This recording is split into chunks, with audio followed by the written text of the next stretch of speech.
ఒక రైలు ప్రయాణంలో సీటు కింద దొరికిన ఒక పాత పర్స్ ఒక వ్యక్తి జీవితాన్నే మార్చేసింది. ఆ పర్స్‌లో డబ్బు కంటే ఒక చిన్న ఫోటో ఉంది. ఆ ఫోటో వెనక ఉన్న కథ వింటే మీరు కూడా ఆలోచిస్తారు. అందరికీ నమస్కారం. ఫ్రెండ్స్, ఒకసారి రైల్లో ప్రయాణిస్తున్న ఒక వ్యక్తి తను కూర్చున్న సీటు కింద నలిగిపోయిన ఒక పాత పర్స్ కనిపించింది. పైకి తీసి తెరిచి చూశాడు. అందులో కొంచెం డబ్బుంది. ఒక శ్రీకృష్ణుడి ఫోటో మాత్రమే ఉంది అంతే. అది ఎవరిదో తెలుసుకోవడానికి ఒక్క క్లూ కూడా లేదు. వెంటనే ఆ పర్స్ ఎవరిదని అందరిని అడిగాడు. అక్కడున్న వాళ్ళంతా ఒకసారి ఆ పర్స్ వైపు చూసి వాళ్ళ జేబులు చెక్ చేసుకున్నారు. ఆ పర్స్ ఎవరిది కాదు. ఇంతలో పక్క బెర్త్‌లోనే ప్రశాంతంగా కూర్చొని భగవద్గీత చదువుకుంటున్న ఒక పెద్దాయన నెమ్మదిగా లేచి, "బాబు, అది నా పర్సే" అని అన్నారు. "ఇది మీ పర్స్ అని నేను ఎలా నమ్మాలి? ఏదైనా గుర్తుంటే చెప్పండి" అని అడిగాడు. ఆ పెద్దాయన చిన్నగా నవ్వి, "అందులో శ్రీకృష్ణుడి ఫోటో ఉంటుంది" అని చెప్పి అన్నారు. అదొక్కటే చెప్తే ఎలాగా? ఇంకేదైనా చెప్పండి అనగానే, ఆ పెద్దాయన నెమ్మదిగా తన స్టోరీ చెప్పడం మొదలుపెట్టాడు. బాబు, ఈ పర్స్ నాకు చిన్నప్పుడు మా నాన్నగారిచ్చారు.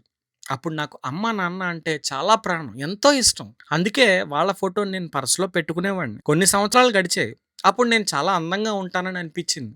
అందుకే నా ఫోటో పెట్టుకోవడం మొదలుపెట్టాను. తర్వాత నాకొక మంచి ఉద్యోగం వచ్చి పెళ్ళయింది. నా భార్య అంటే నాకు చాలా ఇష్టం. ఆ తర్వాత ఆమె ఫోటో నా పర్స్‌లో పెట్టుకునేవాడిని. కొన్ని సంవత్సరాలకు నాకొక కొడుకు పుట్టాడు. వాడే నా ప్రపంచం. ఆఫీస్ నుంచి ఇంటికొచ్చిన వెంటనే వాడితోనే ఎత్తుకుని, వాడితో ఆడుకునేవాడిని. ఆదివారం వస్తే రోజంతా వాడితో గడిపేవాడిని. అప్పుడు ఈ పర్స్‌లో వాడి ఫోటో పెట్టుకునేవాడిని. ఈ మాటలు చెప్తూ సడెన్‌గా ఆ పెద్దాయన నోటి నుంచి మాట రాలేదు. కొంచెం సేపు సైలెంట్‌గా ఉండిపోయాడు. ఇప్పుడు నా కొడుకు అమెరికాలో ఉన్నాడు. నా భార్య 3 సంవత్సరాల క్రితం చనిపోయింది. కొడుకు నన్ను దాదాపుగా మర్చిపోయాడు. ఈ వయసులో నాకు ఒక తోడు కావాలనిపించింది. అప్పుడే తెలిసింది మనిషి కంటే భగవంతుడే శాశ్వతం అని. అందుకే ఇప్పుడు నా పర్స్‌లో శ్రీకృష్ణుడి ఫోటో పెట్టుకున్నాను అని చెప్పాడు. నా సంతోషంలో ఆయన సంతోషిస్తాడు. నా బాధలో ఆయన ఓదారుస్తాడు. భగవద్గీత చదువుతుంటే స్వయంగా శ్రీకృష్ణుడే నాతో మాట్లాడుతున్నట్టు అనిపిస్తుంది అని చెప్పారు. జీవితం అంతా నాతో ఉండరని తెలిసిన వాళ్ళ కోసం పరిగెత్తి సర్వం కోల్పోయాను. కానీ ఎప్పటికీ నాతో ఉండే పరమాత్మను మాత్రం చాలా ఆలస్యంగా గుర్తించానన్నారు. ఆ మాటలు విన్నాక ఆ వ్యక్తి ఒక్క మాట కూడా మాట్లాడలేకపోయాడు. సైలెంట్‌గా ఆయన పర్సు ఆయన చేతిలో పెట్టేశాడు.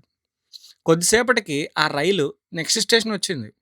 ఆయన దిగిపోయాడు, కానీ ఆ వ్యక్తి మనసులో మాత్రం ఆ పెద్దాయన చెప్పిన మాటలు గుర్తొస్తూనే ఉన్నాయి. స్టేషన్ బయటికి వచ్చాక ఎదురుగా ఒక బోర్డు కనిపించింది. దానిపైన భగవద్గీత చదవండి, శ్రీకృష్ణుడి నిజమైన భావాన్ని తెలుసుకోండి అని ఉంది. వెంటనే అతను అక్కడున్న నంబర్‌కి కాల్ చేసి నాకొక భగవద్గీత కావాలి అని ఆ వ్యక్తిని అడిగాడు. ఇంకొక వ్యక్తిని అడిగాడు. ఫోన్‌లో మాట్లాడుతున్న వ్యక్తిని. కొద్దిసేపటికి ఒక యువకుడు తన బైక్ మీద వచ్చి అక్కడికి వచ్చి, "సార్, కొంచెం లేట్ అయింది. నన్ను క్షమించండి" అన్నాడు. అతని వినయం చూసి ఇంత మర్యాదగా మాట్లాడుతున్నాడే, నిజంగానే భగవద్గీత ఇంత సంస్కారాన్ని నేర్పిస్తుందా అని తన మనసులో అనుకున్నాడు. ఆ తర్వాత ఆ భగవద్గీత ఆ భగవద్గీత తీసుకొని దాని కాస్ట్ ఎంతో అతనికి ఇచ్చేసి అతను కూడా వెళ్ళిపోయాడు.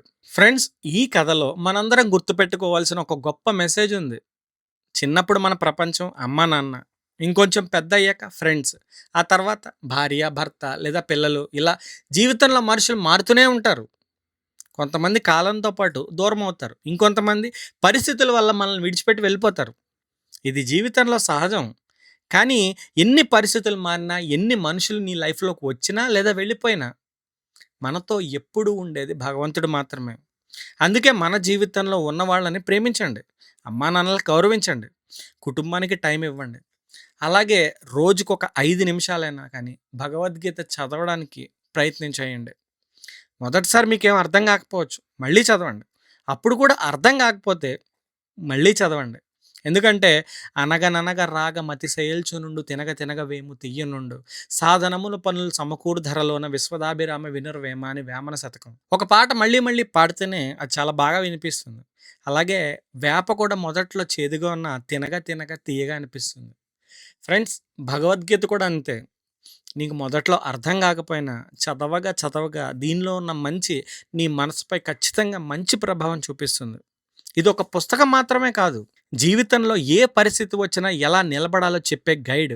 ఒక మంచి కథ లేదా ఒక మంచి ఆలోచన కొన్నిసార్లు ఒక మనిషి జీవితాన్నే మార్చేస్తాయి. ఫ్రెండ్స్, ఈ వీడియోలో నేను చెప్పిన ఇన్ఫర్మేషన్ మీ అందరికీ నచ్చిందని అనుకుంటున్నాను. ఒక మంచి మాట లేదా ఒక మంచి పని స్టార్ట్ చేయడానికి పర్టిక్యులర్ టైం చూసుకోవాల్సిన అవసరం లేదు. ఈ రోజు నుంచే భగవద్గీతని చదవడం స్టార్ట్ చేయండి. అట్‌లీస్ట్ ఒక శ్లోకం, ఒక కథ, చిన్న కథ స్టార్ట్ చేయండి. మీ లైఫ్‌లో జరిగే అద్భుతాన్ని మీరే గమనించండి.